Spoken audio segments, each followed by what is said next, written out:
Audio को बंद करिए जरा।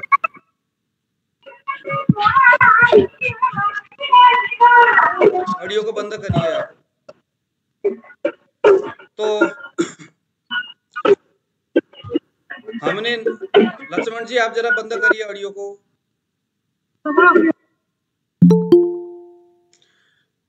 तो हम लोगों ने जो नाड़ी सीखे थे कल परसों, उस नाड़ी को हम लोगों ने आत्मज्ञान का विषय कहा था, है ना।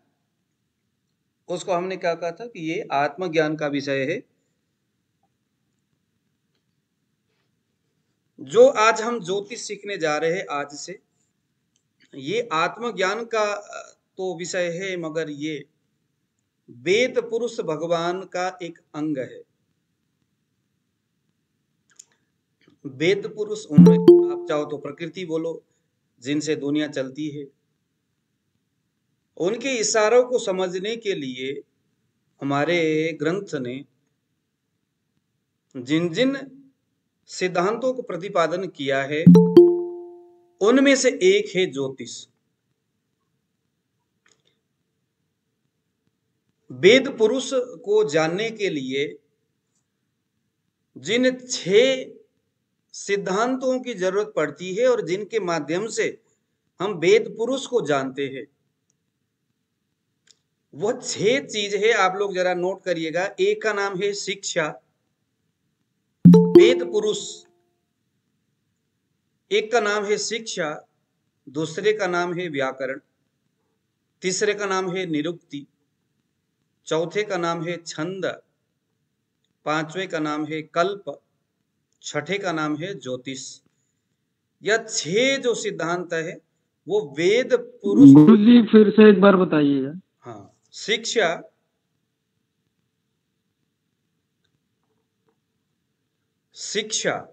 शिक्षा का मतलब जैसे हम साहित्य पढ़ते हैं ना, साहित्य क्या है?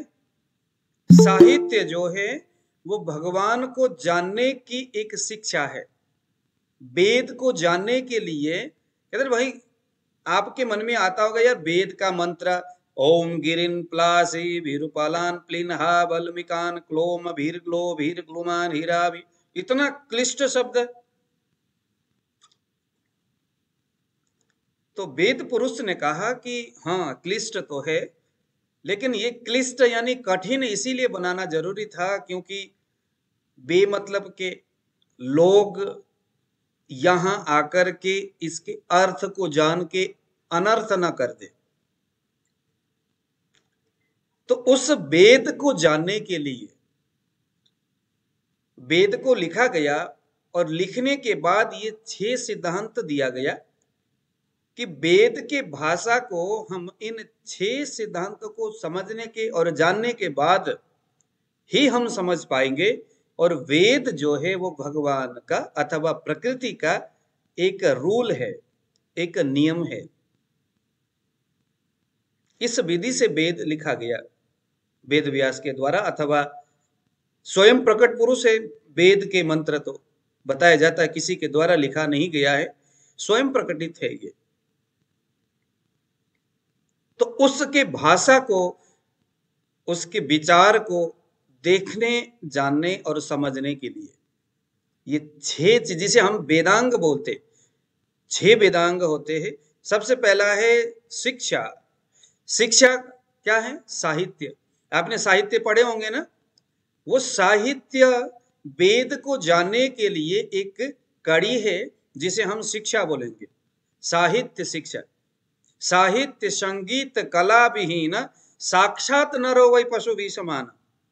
तो साहित्य को शिक्षा के रूप में लिया गया। व्याकरण, अब व्याकरण वेद के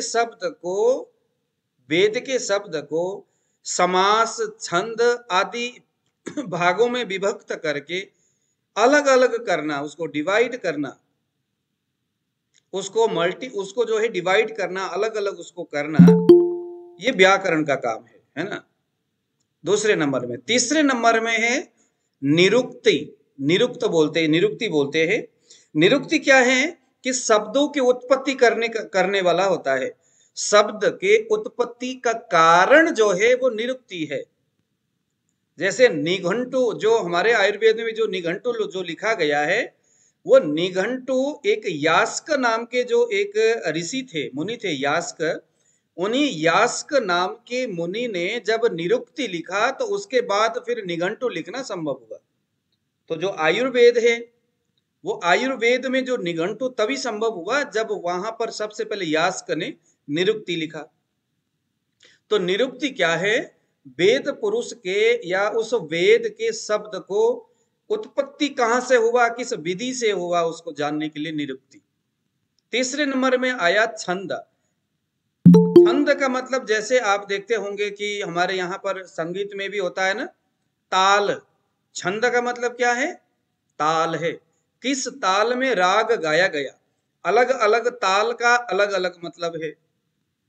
अलग अलग रागों से अलग अलग सुर निकलता है, पता चलता है कि भाई इस राग में गाया हुआ है। ऐसे ही छंद का मतलब है वेद का राग।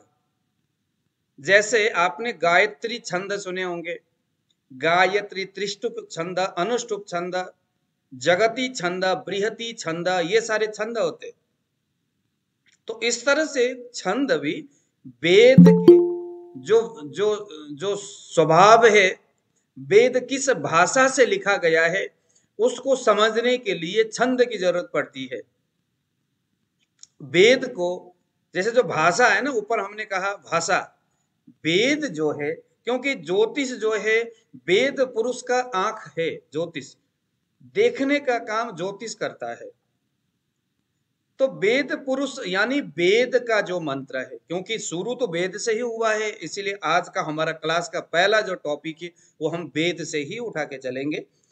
बिना उसके जड़ को जाने हम कभी सिद्धांत के सांगोपांग नहीं कर सकते। तो जो वेद है ना, वेद 3 भाषा में वेद लिखा गया है, और उन्हीं भाषा को समझने के लिए छंद की आवश्यकता पड़ती है। 3 भाषा क्या है?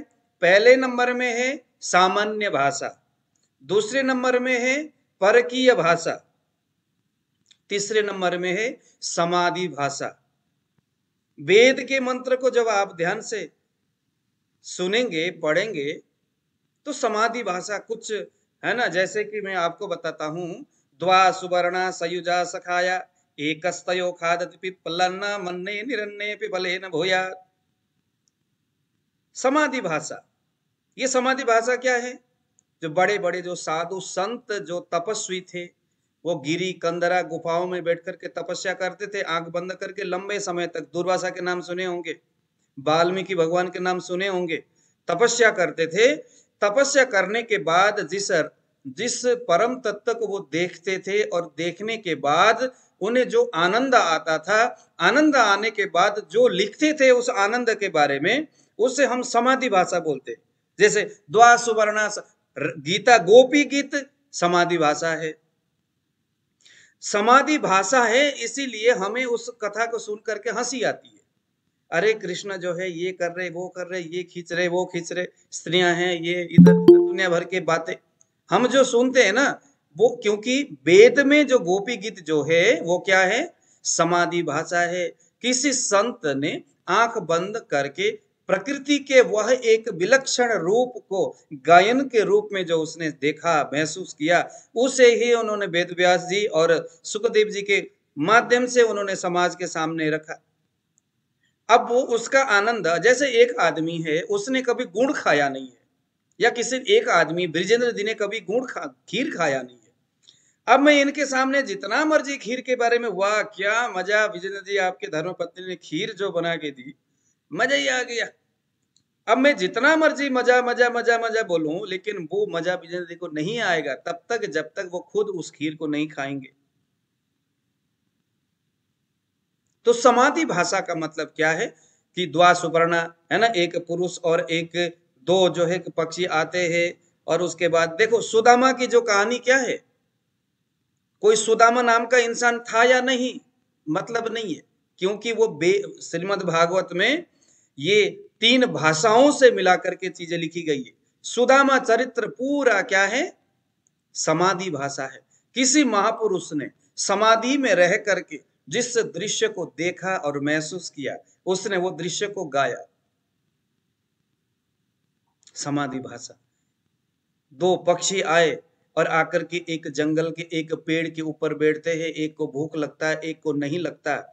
एक जो जिसको भूख लगता है वो जाता है खाना खाने के लिए, कुछ अन्न चरने के लिए, और वो उधर ही उसमें विलुप्त हो जाता है, उधर ही गुम होता है। और दूसरा पक्षी कहता है नहीं नहीं वहां मत जाओ। ये कहानी आपको सुदामा चरित्र के उपसंहार में मिलता है। समाधि भाषा। वेद के इस समाधि भाषा को जानने के लिए बड़ा दिमाग, आदमी समाधिस्थ होना चाहिए और होना पड़ता है, वही उस भाषा को समझ सकते, उससे आनंदित हो सकते हैं। इसीलिए सुदामा चरित्र लिखा गया, इसीलिए गोपी गीत लिखा गया, क्योंकि दुनिया में समाधिस्थ लोग भी बहुत है, उस आनंद से रमण करने वाले लोग बहुत है। कम से कम उनको आनंद आएगा जो मुझे समाधि में दिखाई दिया। दूसरे का नाम क्या है? परकीय भाषा। परकीय भाषा का मतलब होता है, जैसे ध्यान से सुनना, कि बोल कुछ रहा है और उसका अर्थ कुछ आ रहा है। इस परकीय भाषा ने आज के जमाने में लोगों को बहुत कंफ्यूजन किया हुआ है। वेद व्यास ने जो वेद में जो परकीय भाषा का जो प्रयोग किया, परकीय भाषा का मतलब क्या है?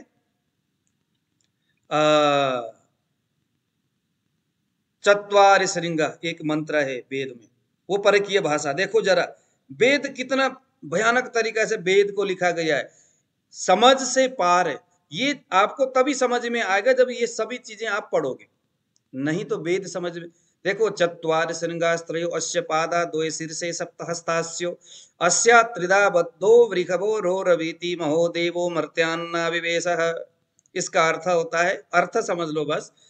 चत्वारि श्रृंग, आप जरा लिखते रहो कागज में, चत्वारि श्रृंग। एक बेल आया, उसके 4 सींग है। बेल का कितना सींग होता है? 2 ही सींग होते हैं। अब यहां लिखा है चत्वारि श्रृंग, 4 सींग है जिसका, ऐसा बेल आया।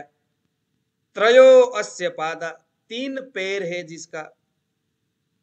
देखना वेद व्यास ने वेद में लिखा श्लोक है, ये भगवान अग्नि को प्रणाम करने के लिए जब पंडित जी हवन जब करते हैं तो वहां यह मंत्र प्रयोग होता है।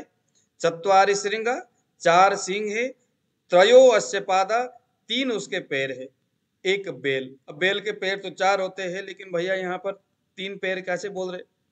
चत्वारि श्रृंग, बेर के पैर सींग कितना होता है? 2 होता है, लेकिन यह 4 बात कर रहे।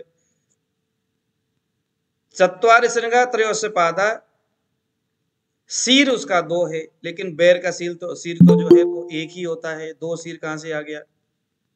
सप्तहस्तास्यो, 7 हाथ है उसका।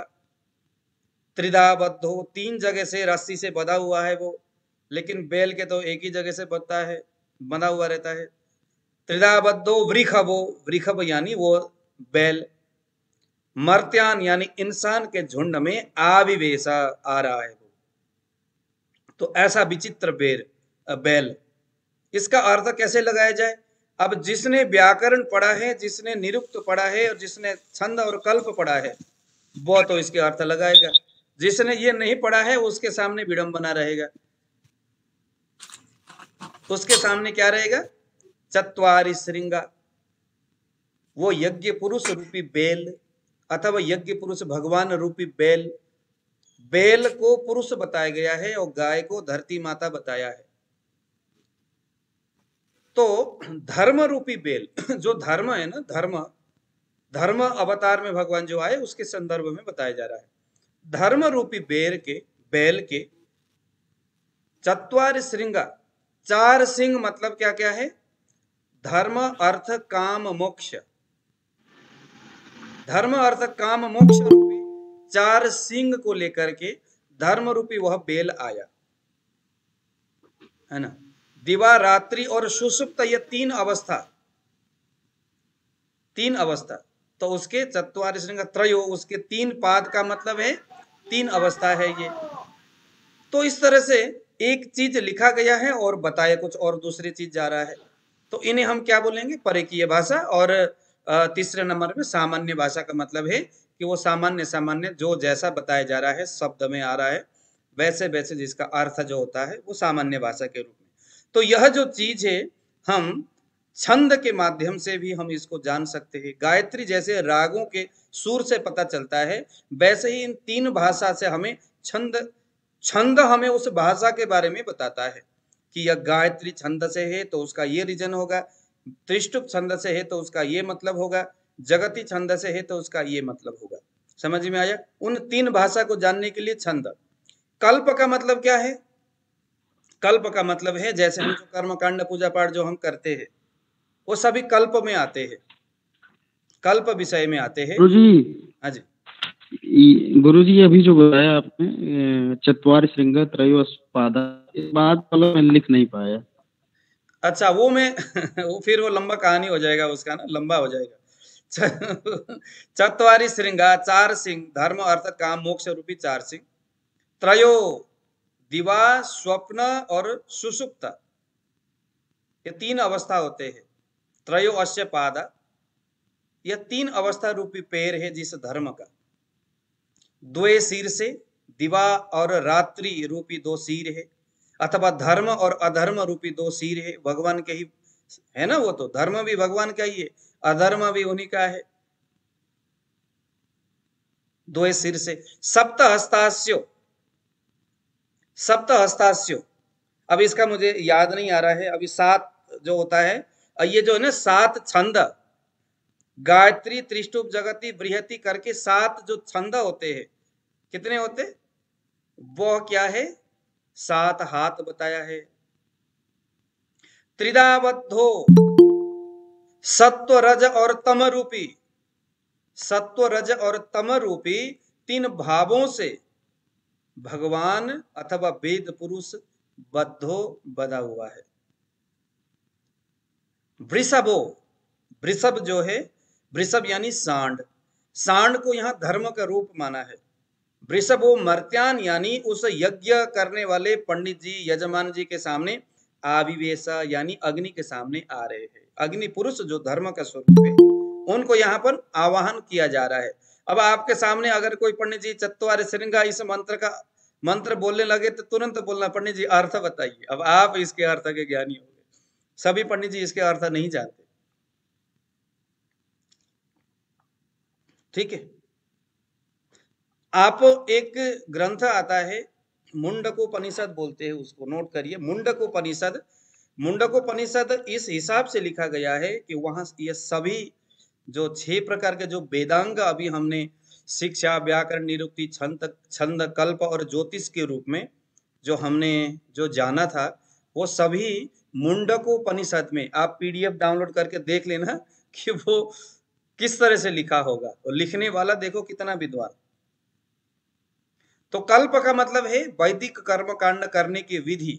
मृत्यु कर्म में कैसा किया जाए, जन्म जात कर्म कैसे किया जाए, विवाह कर्म में क्या विधि होनी चाहिए, ये सभी जो विधि जहां है उसे हम बोलेंगे कल्प। और भगवान के नेत्र स्वरूप ज्योतिष है, जिसके माध्यम से हम ग्रह गोचर के बारे में हम जिसके माध्यम से हम जानते हैं। ठीक है जी, तो ये सभी बातें हैं। एक मंत्र है, एक श्लोक है।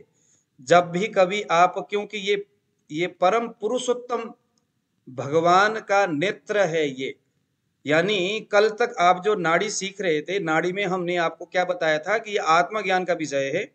आज हम ज्योतिष सीख रहे हैं, तो ज्योतिष परम पुरुषोत्तम प्रकृति का एक अंग है। ये आत्मा भी नहीं है, इसमें आत्मा से भी आगे पुरुषोत्तम भगवान के नेत्र स्वरूप है, साक्षात वेद स्वरूप है, साक्षात वेद स्वरूप है।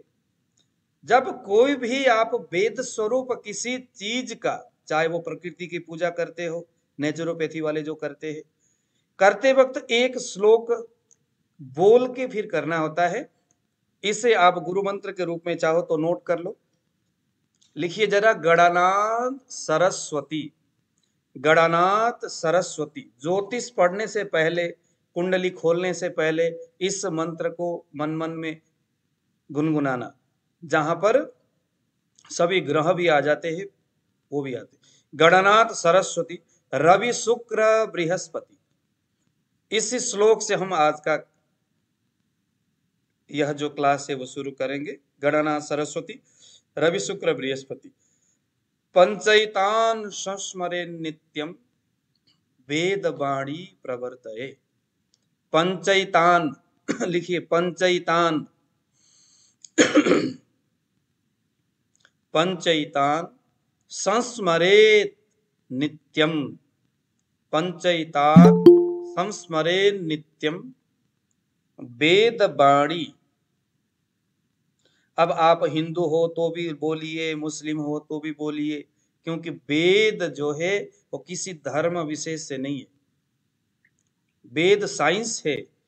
वेद हमारे जीवन को सिखाने वाला एक बात है। वेद यानी जानना जनाने वाली बात, उसका कोई धर्म से लेना देना नहीं है। पंडितों ने इसको पकड़ लिया, इसलिए वो पंडित का हो गया, लगने लगा कि ये पंडित का है, लेकिन वेद किसी का नहीं है। तो फिर से बोलता हूं, गणनाथ, नीचे देखिए जो आपने लिखा है, गणनाथ सरस्वती रवि शुक्र बृहस्पति पंचैतान संस्मरे नित्यम वेद वाणी प्रवर्तये। ज्योतिष क्या है? वेद वाणी है ये। तो वेद वाणी को बोलने, सुनने, समझने, पढ़ने या किसी के लिए कुंडली देखने से पहले वेद वाणी प्रवर्तये, जिन्होंने वेद वाणी को प्रवर्तन किया यानी लिखा, उनको हम स्मरण करते हैं। गणनाथ सरस्वती, गणेश जी से लेकर के सरस्वती जो बुद्धि के प्रतीक है, जो वाणी का, जो विद्या का प्रतीक है, गणेश जी भी विद्या का प्रतीक है। रवि शुक्र बृहस्पति, रवि जो तेज का प्रतीक है, शुक्र जो ओज का प्रतीक है, बृहस्पति जो आध्यात्मिकता का प्रतीक है। पंचैतान, इन पांच को मैं निरंतर संस्मरेन, मैं निरंतर चिंतन करता हूं, क्योंकि वेद वाणी प्रवर्तये। अब हम वेद वाणी को पढ़ने जा रहे हैं। वेद वाणी, आप सब लोग बोलिए जरा एक बार, गणनाथ सरस्वती। ऑडियो को खोलिए और बोलिए, गणनाथ सरस्वती, गणनाथ सरस्वती रवि शुक्ल बृहस्पति मेरे साथ मैं एक बार बोलता हूँ। ओम गणनाथ, कैसे बोलना है देखिए जरा। ओम गणनाथ सरस्वती, अरे मेरे भाई पहले रुकिए, मैं बोलता हूँ। गणनाथ सरस्वती रवि शुक्र बृहस्पति पंचैतान संस्मरे नित्यम वेद वाणी प्रवर्तये। बोलिए, गणनाथ सरस्वती रवि शुक्ल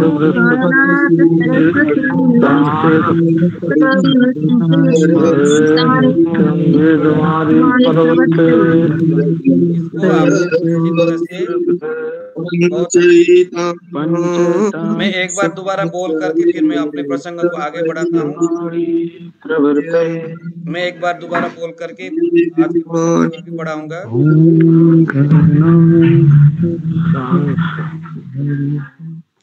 गणनाथ सरस्वती, ये मंत्र जो है ना, मन को बड़ा अच्छा हीलिंग करता है, क्योंकि यहाँ 5 तरह की देवता यहाँ पर है। गणनाथ सरस्वती रवि शुक्र बृहस्पति पंचैतान संस्मरे नित्यम वेद वाणी प्रवर्तये। हम वेद वाणी को प्रवर्तन करने के लिए इन 5 देवताओं का स्मरण करते हैं। चलिए सुनील कुमार जी को बताइएगा। आप लोग सभी ऑडियो बंद करिए। सुनील कुमार जी, आप सभी लोग ऑडियो को बंद करना जरा। और मेरे, अब हम थोड़ा सा आगे बढ़ते हैं। मैं हाँ जी एक पूछता हूँ, आप जो 6 अंग बोले थे, शिक्षा, व्याकरण, निरुक्ति, छंद और कल्प, और छेवा कौन सा है फिर? ज्योतिष। ज्योतिष ये सभी क्या है? वेदांग है, ये वेद वाणी है, ये सभी वेद वाणी।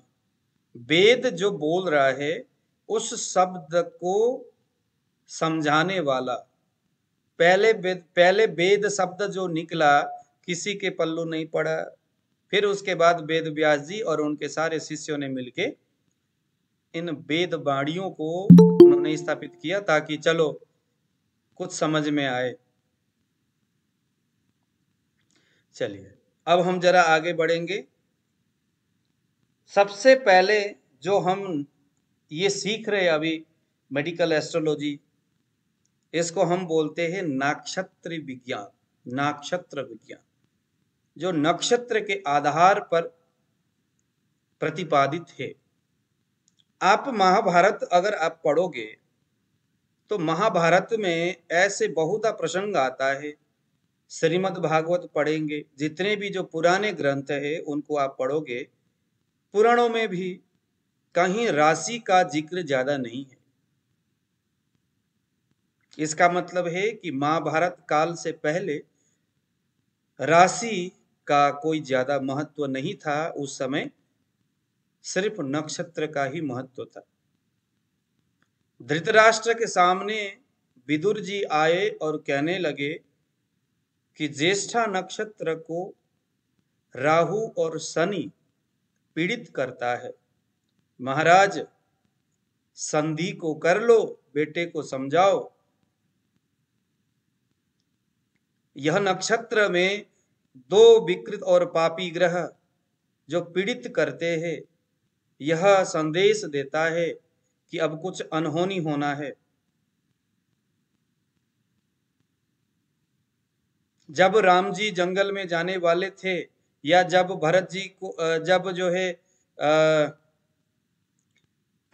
राम जी जब वनवास जब जाने वाले थे माता सीता को लेकर के, तो उर्मिला जी के पुरोहित जो ज्योतिषी थे, उर्मिला जी के लक्ष्मण की पत्नी को भी पुरोहित ने कहा था कि महाराज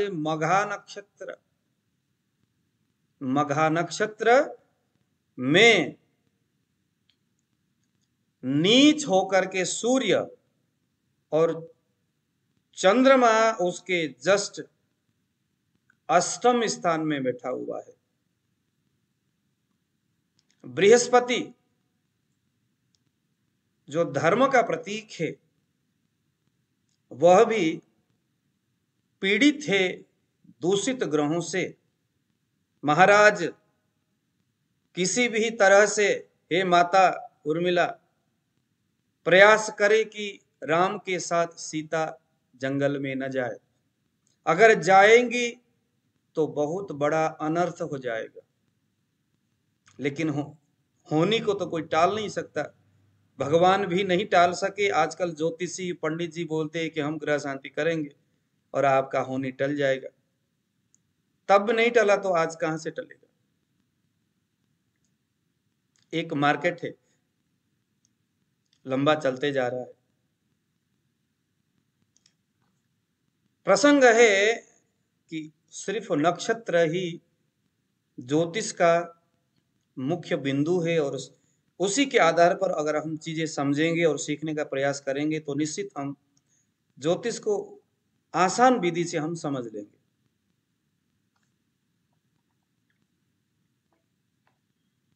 हमारे आकाश वृत्त बोलते हैं। अगर आप यहाँ पर, मैं इसको थोड़ा सा ड्राइंग करता हूं, एक सेकंड। पहले कर दिया यार मैंने तो। हाँ जी सर, देख रहे हैं। ये पूरा जो आकाश है, अब हम ज्यादा ब्रह्मांड की तरफ भी नहीं जाएंगे, वो आप लोग अपने आप पढ़ लेना या बाद में कभी हम पढ़ेंगे उसको। आकाश कैसा है? गोल है। आप भी अपने कागज में बनाइए जरा ऐसे। इसे हम बोलेंगे आकाश वृत्त।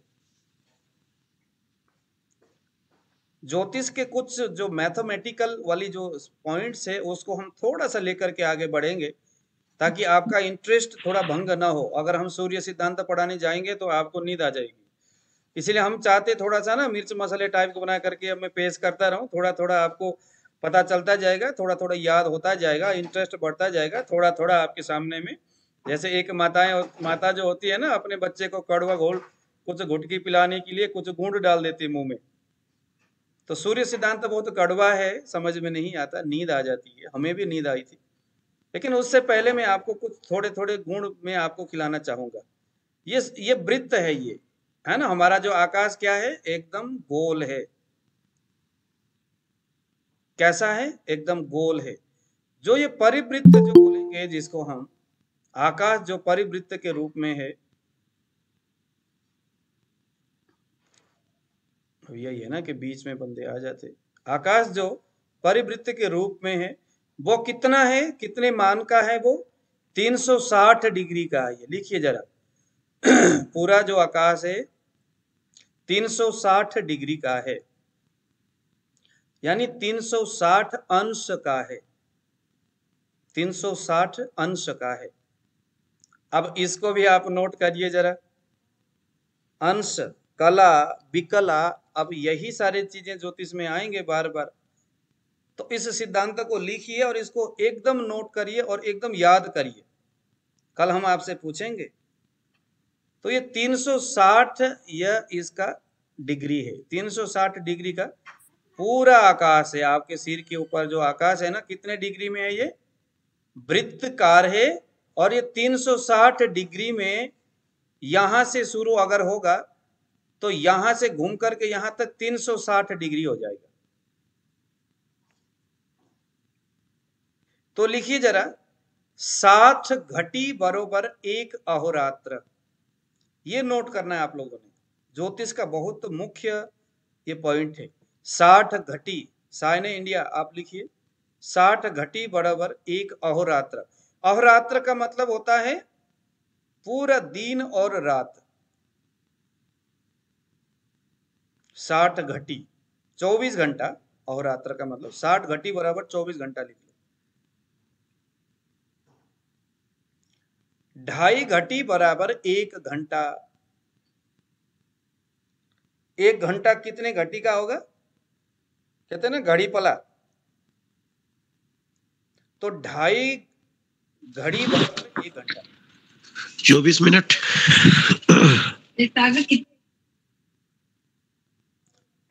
1 घंटा हो गया, 2.5 घटी बराबर 1 घंटा। अब 24 पल बराबर 1 मिनट, 24 पल बराबर 1 मिनट। 24 मिनट बराबर 1 घटी, 24 मिनट बराबर 1 घटी। ऊपर 2.5 घटी बराबर 1 घंटा था, अब इसको जोड़ते जाइए अपने दिमाग से। 24 मिनट बराबर 1 घटी, 60 पल बराबर 1 घटी, जिसे हम एक दंड भी कहेंगे। 60 पल बराबर 1 घटी, घटी पला विपला, 60 पल बराबर 1 घटी, 60 पल बराबर 1 घटी। अगर हम कहेंगे भैया 1 घटी है, घटी पला में 1 घटी का मतलब क्या हो गया? 60 पला।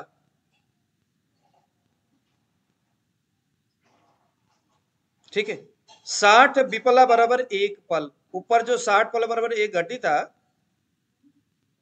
अब 1 पल बराबर कितना है? 60 विपल है, 60 विपल। 60 विपल बराबर 1 पल है, तो 1 विपल बराबर कितना होगा? 60 प्रतिपल। ठीक है, फिर से बता रहा हूं, 1 घटी का मतलब है 1 अहोरात्र, यानी 24 घंटे का मतलब है 60 घड़ी। 2.5 घड़ी बराबर 1 घंटा। 1 मिनट बराबर 2.5 पल। 1 घटी बराबर 24 मिनट।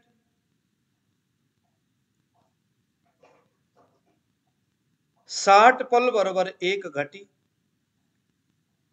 एक पल बराबर 60 विपल और एक विपल बराबर 60 प्रतिपल। ये तो हो गया आकाश के माप को नापने वाला, तौलने वाला एक व्यवस्था कि आसमान में कोई चीज है दूरी में, वो कितना है इसको हमने इस माध्यम से नापेंगे। अब कोई चीज, अब इसी को हम दूसरे हिसाब से भी अब दूसरी जगह में आप लिखिए जरा, 2000 दंड। दंड का मतलब होता है एक दंड बराबर कितना होगा, वो अभी आपको समझ में आएगा। पहले कहते थे ना, श्रीमद् भागवत में लिखा हुआ है एक दंड बराबर, एक जो होता है तीर होता है ना, तीर कमान से निकलने वाला, एक तीर बराबर एक दंड ऐसे बोलते थे पहले, हालांकि इसका मान अलग अलग है, अब यहां समझ में आएगा। 2000 दंड बराबर एक कोस होता है। आप लोग परिक्रमा गोवर्धन करने कभी गए हो तो 7 कोस का बोलते हैं ना कुछ, हाँ जी, हाँ जी। 7 कोस का ये परिक्रमा बोलते हैं। तो गोवर्धन हाँ। कितना है, 7 कोस है। 7 कोस का मतलब कितना दंड हो गया, 2000 दंड। यानी क्या कहते हैं, एक कोस बराबर 2000 दंड है, तो 7 कोस बराबर कितना हो गया, 14000 दंड हो गया। यानी जो कमान से निकलने वाला जो त्रिशूल था, वो 14000 त्रिशूल को नापते हुए जाएंगे तो एक परिक्रमा हो जाता था। एक हाथ बराबर एक दंड, देखो जरा, 2000 के मतलब एक हाथ, समथिंग एक हाथ का ही होता था त्रिशूल। एक हाथ बराबर, हाथ कहां से, यहां से नहीं, यहां से, ये एक हाथ, एक हाथ बराबर एक दंड। सर फिर से बता दें सर, 2000 दंड बराबर, देखो 2000 दंड बराबर एक कोस, एक दंड यानी 4 हाथ। एक हाथ का मतलब है 24 अंगुल, उसे भी नोट कर लो, 24 अंगुल। अब वो पता होनी चाहिए ना कि भाई एक हाथ कितना है, तो यहां से गिन लो 24 अंगुल, 4 दूना 8, 16 ऐसे करके ऊपर तक आ जाता है। मतलब कि अब इसमें यही है ना कि भाई अब किसी का छोटा शरीर, किसी का बड़ा हाथ, तो किस्सा खत्म हो गया, 24 अंगुल। ठीक है, अच्छा, अब यहां पर आ गया 12 राशि। 12 राशि बराबर एक भगड़ बोलते हैं, भगड़ा। सर जरा एक सेकंड, एक हाथ बराबर, आप क्या बोले, एक दंड एक हाथ बराबर बराबर 24 अंगुल, 24 अंगुल का एक हाथ मान है। वो लिया, लेकिन एक दंड बराबर 4 हाथ या एक हाथ? एक दंड, 4 हाथ बराबर एक दंड, 4 हाथ, ओके ओके। 4 हाथ बराबर एक दंड। अभी ऊपर 2000 दंड था ना, उसके बराबर एक कोस है। अब ये जो है ना जमीन के मतलब के लंबाई को नापने के लिए प्रयोग होता था। राम ओके। क्या कहते हैं, 4000 कोस का नरक है, 24000 कोस। 24000 कोस का नरक का जो नरक है, मतलब कि नरक है वो, उसका मान है 24000 कोस। अब आप खुद लगा लो कितना बड़ा होगा। अच्छा, 24 अंगुल बराबर एक हाथ, 8 यब, यब मतलब जौ, बराबर एक अंगुल। वो अंगुल का प्रमाण भी यहाँ बताया है, कितना बड़ा अंगुल होनी चाहिए, जिस अंगुल नापने से 24 अंगुल हो जाए तो एक हाथ हो जाए। तो एक यव यानी एक जौ का जो साइज है चौड़ाई वाला, वो कितना बड़ा है, उसको देख लो, एक जगह रखो और उसको 8 जौ को लाइन में रखो, वो एक अंगुल है। एक तो ये हो गया लंबाई को नापने के लिए जमीन में, और ऊपर नापने के लिए 12 राशि बराबर एक भगड़, 30 अंश बराबर एक राशि। अब ये हम जा रहे उधर नक्षत्र के साइड में। पहले हम भचक्र में उधर गए थे हम लोग, डिग्री में 360 पूरा वृत्त, आकाश वृत्त को नापने के लिए हमने 60 घटी वगैरह से लेकर के एक विपल तक हम जो गए, वो इस ब्रह्मांड के इस नाप को नापने के लिए है। अब हम उस भगड़ को नापेंगे जहां के एक छोर में अगर मेष राशि है अश्विनी नक्षत्र का, तो दूसरे में रेवती नक्षत्र के अंतिम छोर, इस छोर को नापने के लिए जो चीज की जरूरत पड़ती है वो है, यानी उस पूरा जो 27 नक्षत्र का जो आवृत्ति जो रास्ता है उसे हम भगड़ बोलेंगे। तो उस भगड़ का 12 राशि बराबर एक भगड़, पूरा 12 राशि सूर्य चंद्र क्या कहते मेष वृष आदि, और 30 अंश का एक राशि होता है। 30 अंश का एक राशि होता है, तो एक अंश कितने का होगा? तो 60 कला बराबर एक अंश होगा। 60 विकला, 60 विकला बराबर एक कला होगा। एक कला कितने का होगा? 60 विकला का, ठीक है। और 60 प्रति विकला बराबर एक विकला, 60 विकला बराबर एक कला है, तो एक विकला बराबर कितना है? 60 प्रति विकला बराबर एक विकला है, ठीक है जी। यहां पर किसी को कोई कंफ्यूजन है तो बताइए। यहां तो हालांकि कोई कंफ्यूजन तो है ही नहीं यहां पर, फिर भी अगर है तो बताइए। है किसी का कोई कंफ्यूजन? सर ये 30 अंश फिर से बता दीजिए सर। कौन सा वाला बताऊं? सर ये 30 अंश के बाद 30 अंश बराबर एक राशि जी, है ना। 30 अंश बराबर एक राशि और 60 कला बराबर एक अंश। 30 अंश बराबर एक राशि है, तो एक अंश बराबर कितना होगा? तो 60 कला बराबर एक अंश हो गया। अब कला का मतलब क्या है? तो 60 विकला बराबर एक कला। अब विकला क्या है? तो 60 प्रति विकला बराबर एक कला, मतलब सारे को 60-60 जोड़ते जाओ, बस अंश में 30 आ गया, बाकी सब 60 पीछे। कुल मिलाकर के 12 राशि, उसका 30 अंश, राशि अंश, राशि अंश कला विकला, ये 4 चीज होगा। कैलकुलेशन में 4 चीज आएंगे ना, आप लिखिए जरा। पहले नंबर में राशि, दूसरे नंबर में अंश, तीसरे में कला और चौथे में विकला। राशि 12 होंगे, अंश 30 होगा, देखा ना आपने 30 अंश, कला और विकला को 60-60, बस हो गया। ये आखिरी में क्या था? 60 प्रति विकला, प्रति विकला बराबर एक विकला, ठीक। और किसको समझ में नहीं आया बोलिए? क्योंकि बाद में पता है क्या मजा नहीं आता। हमारे पास दिन पर्याप्त है, सीखते रहेंगे, लेकिन कंफ्यूजन होके अगर चले गए तो फिर मजा नहीं आएगा। सर राशि 12 है, अंश कला विकला कितना? देखो मैंने आपको क्या बोला, राशि 12 राशि है ना, मेष वृष वगैरह गिनी है, 12 राशि है, तो एक राशि बराबर 30 अंश, 30 अंश बराबर एक राशि होगा। वो अभी मैं यहाँ पर चार्ट में मैं आपको दिखाऊंगा। एक अंश बराबर 30, एक राशि यानी 30 अंश का एक राशि होता है।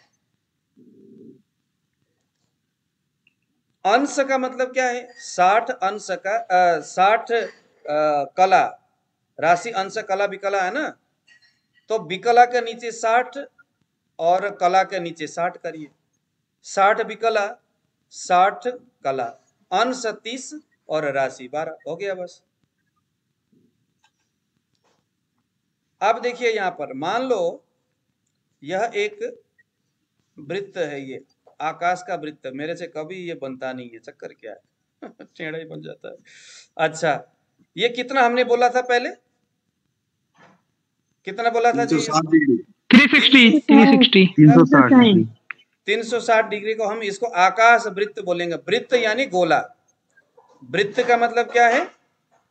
गोला। अब इसको हमें क्या करना है कि इसको इस 60 को, इस 360 को क्या करेंगे आप? इस 360 को नक्षत्र 27 है, अश्विनी भरणी कृतिका करके, उसको हम बाद में याद करेंगे। 27 नक्षत्र है, अब ये 27 नक्षत्र से पूरा ये 360 डिग्री जो है ये भरा हुआ है समान हिस्सा से। ये पूरा आकाश है, हमारा आकाश ब्रह्मांड है, ये 360 डिग्री का है। और इसमें हमें 27 नक्षत्र को मान लो कि ये अगर अश्विनी है तो यहाँ अश्विनी रख दिया, यहाँ पर भरणी हो गया, यहाँ पर कृतिका हो गया, ऐसा करके 27 नक्षत्र करना है। अब 360 में 27 का आप डिवाइड करिए, भाग बोलते हैं ना जिसे हम। 360 को 27, क्योंकि 27 नक्षत्र है, संपूर्ण आकाश 360 डिग्री का है। अब हम 27 नक्षत्र में इसको हम भाग करेंगे तो कितना बनेगा? 13.3 13.20। वो कैसे निकालना है वो भी हम आपको बाद में सिखाएंगे, जब हम कुंडली का सूर्य स्पष्ट वगैरह बनाना सीखेंगे तो उसको मैं सिखा दूंगा। ये भी राशि अंश कला विकला। अंश सिर्फ 30 है, 30 से ज्यादा होगा तो क्या होगा? राशि में चले जाएगा, एक प्लस होगा। गोमूत्री का न्याय बोलते हैं उसको, वो समझेंगे। तो 320 एक नक्षत्र का मान है।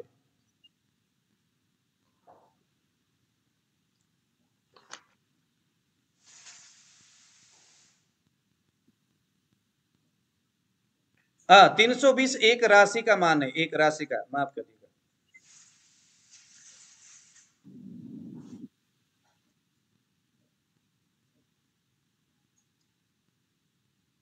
सर ये समझा नहीं, 320 एक राशि का मान कैसे? 13.20 है। जैसे कि मानो क्या है, हाँ, ये जो 360 हो गया ना, 360 को आपने 27 में भाग किया, 27 नक्षत्र है, तो एक नक्षत्र का मान जो है 320 है। हाँ, नक्षत्र का मान 13.2 आया है ना? 1320 है, 13.20 है। तो 13 डिग्री 13 अंश 20 कला, ये एक नक्षत्र का मान हो गया। तो 13 अंश 20 कला, यहां से अगर कोई चीज 13 अंश 20 कला जाएगा तो यहां तक जाएगा। इसका मतलब क्या जाएगा? वो एक नक्षत्र क्रॉस करके आगे जाएगा। ठीक है।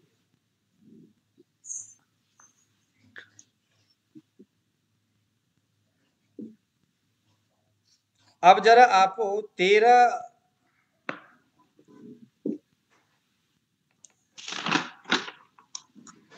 एक सेकंड, हाँ मैं यहाँ पर हूँ।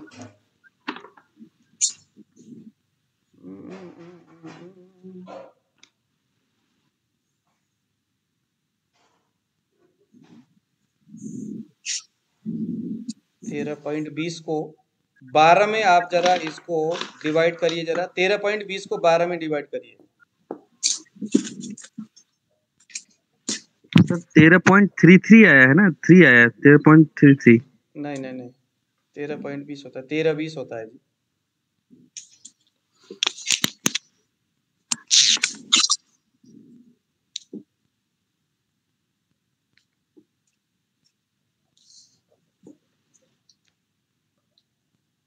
ठीक है जी।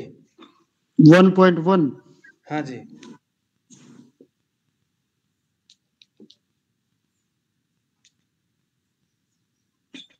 वो 13.33 आएगा 13 अंश 20 कला, 13 अंश 20 कला।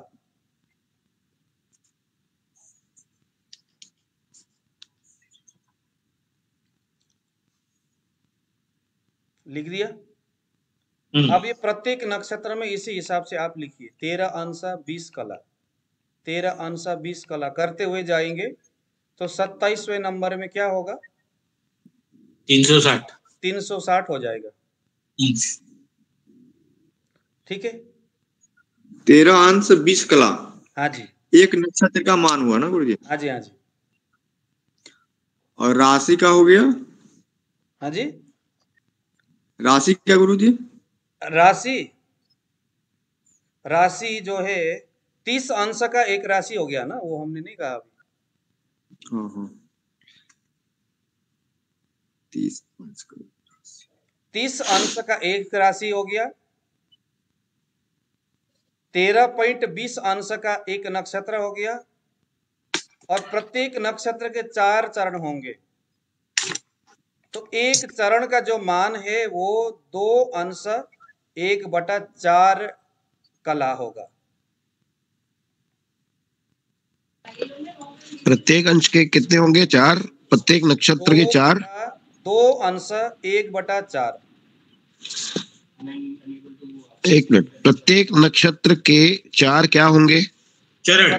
चरण चरण 4 जैसे चरण होंगे। चोला अश्विनी लीलू लेलो भरणी ओवा विभु कृतिका होता है ना ये।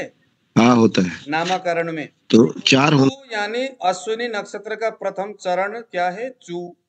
द्वितीय चरण चे, तृतीय चरण चो, चौथा चरण। हर नक्षत्र के 4 चरण होंगे।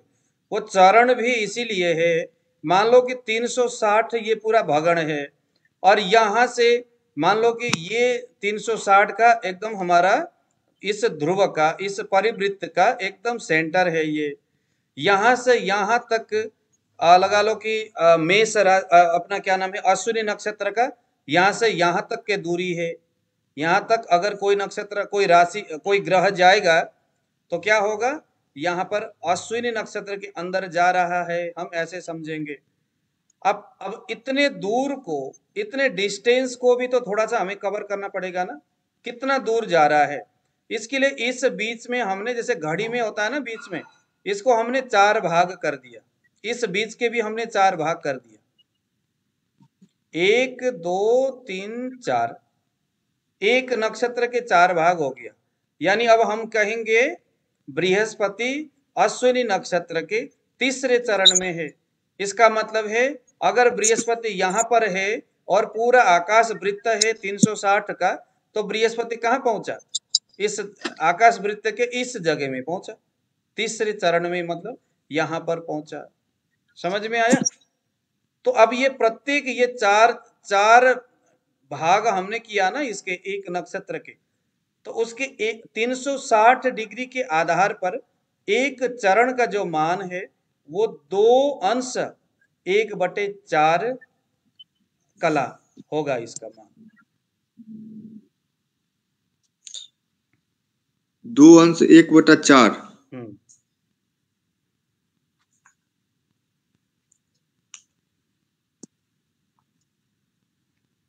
ये तो गुरुजी कंप्लीट होने पे 8 अंश 9 अंश हो रहा है बस। 1/4 कला होगा ना गुरुजी? क्या होगा? अंश अंश कला कला कला कला। गुरुजी ये क्या हो कंप्लीट गया? होने पे, गुरुजी ये तो कंप्लीट होने पे 8 अंश और 1 कला ही हो रहा है। हाँ? 8 अंश और 1 कला ही हो रहा है कंप्लीट होने पे, 4 चरण। 4 दूनी आप कैलकुलेट करिए आप। 8 अंश और 1/4 कला। मैं यहाँ पर अपने में डायरी को मैं दोबारा देख रहा हूँ यहाँ पर ना। मैं बस मतलब कि एक सेकंड, नक्षत्र तो 13 अंश नहीं होगा ये तो फिर तो। हाँ देखो, संपूर्ण आकाश वृत्त 360 इस चक्र को 30-30 के 12 भाग में हमने बांट दिया। तो ये जो 12 भाग जो है 30-30 अंश का हो गया, 12 भाग हो गया। प्रत्येक भाग की पहचान तारामंडल की आकृति के आधार पर हुआ है। 12 मुख्य भागों में 27 भागों में बांटा गया है पूरा, जिसमें प्रत्येक का विस्तार 360 डिग्री, और उसमें हमने डिवाइड किया 27 को तो 13.20 है। इस मतलब इतना हो गया, जिसमें से प्रत्येक का विस्तार 13 डिग्री 20 अंश है। इसी विवाह को नक्षत्र कहा गया है, एक नक्षत्र कहा गया है 13.20 को। 13 अंश 20 कला को हम क्या बोलेंगे? एक नक्षत्र बोलेंगे। उपर्युक्त 27 नक्षत्र 12 राशियों के अंतर्गत आता है, अर्थात प्रत्येक राशि में 27 को 12 में भाग दे दो। 27 को 12 में भाग दे दो। आप 27 को 12 में भाग दे दो ना, तो एक जो है कि 2.25 आएगा, 2.25। हाँ वही 2.25 हो गया ना। तो अब ये 2.25 क्या है, एक नक्षत्र के चतुर्थांश तक वितरण होने के कारण प्रत्येक नक्षत्र के 4 भाग किया गया, जिसे हम चरण कहेंगे।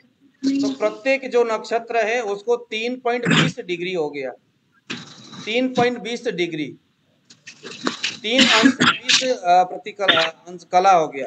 एक नक्षत्र के एक चरण को कितना हो गया, इस आधार पर 3 अंश और 20 कला हो गया।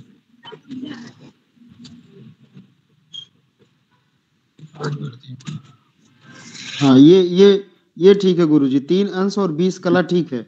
हाँ 3 अंश 20 कला जो है एक चरण का क्योंकि हो गया। वो जो हो रहा था 2 सही 1/4 जो हो रहा था वो हो रहा था नक्षत्र, इतने नक्षत्र घूमेगा। हाँ उतने चरण उतने चरण घूमेगा वो। हाँ जी गुरुजी ठीक है। एक चरण का जो मान है वो 3 अंश 20 कला, प्रत्येक 13 अंश 20 कला पर एक नक्षत्र समाप्त होगा। हो गया ना जी। 3 अंश 20 कला को 4 में मतलब कि उसको आप मल्टीपल करिए तो 13 अंश 20 कला आ गया। वो क्या है, एक नक्षत्र का अंतिम मान है ये।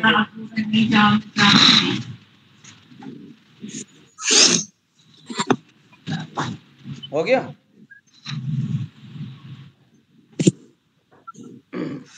तो इसी आधार पर हम अब यहाँ पर थोड़ा सा नक्षत्र को और राशि को अब हम यहाँ पर बैठाएंगे, ठीक है। नक्षत्र और राशि को हम यहाँ पर बैठाएंगे। तो अभी हमने कहा था ना कि 30 अंश का एक राशि है, 30 अंश का एक राशि है। यहाँ पर ऊपर मेष राशि लिखिए। इस वृत्त के सबसे जो है ना इस भाग में सबसे ऊपर मेष राशि लिखिए। मेष राशि यहाँ से 0 डिग्री से शुरू होकर के 30 डिग्री तक यानी 30 अंश तक मेष राशि हो गया। 30 अंश से लेकर के 60 अंश तक वृष हो गया। 60 अंश से 90 अंश तक मिथुन हो गया। 90 अंश से 120 अंश तक कर्क हो गया। 120 से 150 तक सिंह हो गया। बस 30-30 जोड़ते जाओ आप सभी में, राशि लिखते जाइए और 30-30 जोड़ते जाइए। मेष, वृष, मिथुन, कर्क, सिंह, कन्या, तुला, वृश्चिक, धनु, मकर, कुंभ और मीन, ये 12 राशि है। तो टोटल 30-30 के आधार पर 360 डिग्री यहाँ पर पूरा हो जाता है। मेष यानी एक कुंडली में हम क्या करेंगे, मेष वृष नहीं लिखेंगे, 1-2 लिखेंगे। 5 का मतलब सिंह, 9 का मतलब धनु, 7 का मतलब तुला, 2 का मतलब वृष। ये पूरा दिमाग में बसना चाहिए।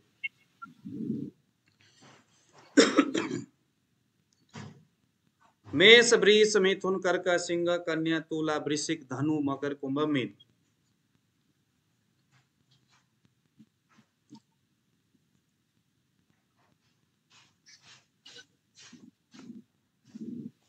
लिख लिया आप लोगों ने?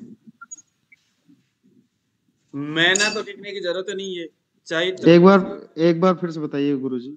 मेष, वृष, मिथुन, कर्क, सिंह, कन्या, तुला, वृश्चिक, धनु, मकर, कुंभ, मीन। पहला राशि मेष, जिसने एक 360 डिग्री में से 30 डिग्री खा लिया। 30 डिग्री आगे तक मेष राशि का क्षेत्र है। मेष राशि बोलता है ये मेरा घर है, ये मेरा जमीन है। 30 अंश तक कोई यहाँ पर हाथ नहीं। यहाँ बीच में जो भी होगा मेरे अधिकार क्षेत्र में होगा। इस बीच में जो कोई भी राशि ग्रह आएगा वो सभी ग्रह क्या होगा, मेरे आधार पर काम करेंगे, किराया देगा मेरे को। हाँ किराया देगा मेरे को? हाँ, मेरे घर में किराया देगा, मेरे मोहल्ले में रहेगा तो? वो सारे मेष का घर है। 30 से लेकर के 60 तक वृष का घर है। वृष बोलेगा ये तो मेरा खुद का किराया, मेरा खुद का घर है, यहाँ रहना है तो या तो मेरे हिसाब से चलो। इसलिए तो होते हैं ना कि कोई ग्रह कहीं जाके नीच हो रहा है। नीच होने का मतलब उस राशि का वो सत्ता है। यहां से यहां तक 30 डिग्री आगे मिथुन का घर है। मिथुन बोलता है भाई यहां तो मैं बैठूंगा, ये मेरा घर है। अब ये भी बड़ा विचित्र बात है कि ये सारे जो घर है, ये घर किस आधार पर किसने तय किया होगा कि भाई ये मेष है। ये अजीब अजीब सा नाम, मेष यानी बकरा, वृष यानी सांड, मिथुन यानी मिथुन, कर्क यानी वो होता है एक जानवर। तो मतलब क्या है, क्या किसने ये नाम रखा? हम जो है ना, एक पूर्व जो लोग थे, जो ज्योतिषी जो लोग थे ना, वो रोज आकाश में देखा करते थे और उनको एक आकाश के एक छोर में कुछ ग्रह तो घूमते रहते थे, लेकिन वहां पर कुछ जो तारों का जो समूह था वो जस का तस हमेशा बना रहता था। उन्होंने रोज चला यहाँ पर इस कोने में, इस भाग में एक समान तारों का समूह हमेशा दिखता है। एक ने कहा कि महाराज ऐसा है, देखो देखो वहां पर वो जो है पहला छोर, वहां पर जो तारों का समूह है वो मेष यानी बकरे के समान आकार बना करके दिखता है, बकरे के समान आकार वाला दिखता है। तो दूसरा साइंटिस्ट कहता है काहे का दिमाग बदल करते हो भाई, उसका नाम रखो मेष यानी बकरा। अब दोबारा कभी मेष की बात होगी तो कहेगा वो देखो मेष उधर बकरे के जैसा तारा है। अब वो तारा कभी हटता ही नहीं वहां से। वो तारा जैसा जिस आकार में था पहले, आज भी उसी आकार में, वो कभी नहीं हटता। तो इसी आधार पर मेष, वृष, मिथुन, कर्क, सिंह, कन्या, तुला, ये सब इसी आधार पर बने हैं। बड़ा ही इंटरेस्टिंग, बड़ा ही रोमांटिक है ये ज्योतिष के कुछ सिद्धांत, जिसको समझना बड़ा ही मतलब ऐसा होता है। तो लिख लिया आप लोगों ने 30 अंश के आधार पर आगे से आगे भव चक्र में जो आकाश परिवृत्त है वहां पर हमें 30 से 60, 60 से 90, 90 से 120, 120 से 150, 150 से 180, उसमें 30 जोड़ा 210, में 30 जोड़ा 240, में 30 जोड़ा 270, में 30 जोड़ा 300, में 30 जोड़ा 330 और 30 जोड़ा 360 अंतिम राशि। तो 360 के जो है हिसाब किताब आपने देख लिया होगा। ठीक है, आज इतना तक राशि तक हमने सीख लिया। कल हम उस राशि के आधार पर कुछ आगे तिथि को जानेंगे, है ना। इसी तरह से हम पंचांग के 5 अंगों को समझते हुए फिर हम धीरे धीरे करके आगे बढ़ेंगे, क्योंकि यहाँ पर आप में से बहुत सारे लोग मुझे राशि के नाम पूछ रहे। इसका मतलब बहुत मतलब मुझे स्टेप बाय स्टेप ही चलना पड़ेगा, आप लोगों को भी पूरा ज्योतिष समझ में आ जाएगा। फिर उसके बाद ज्योतिष के प्रारंभिक सिद्धांत क्लियर होने के बाद फिर हम उसी को जोड़ करके आगे मेडिकल एस्ट्रोलॉजी कैसे देखना है, फिर उसी के साथ हम फिर नाड़ी को कैसे देखेंगे, इसके आधार पर नाड़ी में उंगली रख करके कैसे हम यहाँ समझेंगे।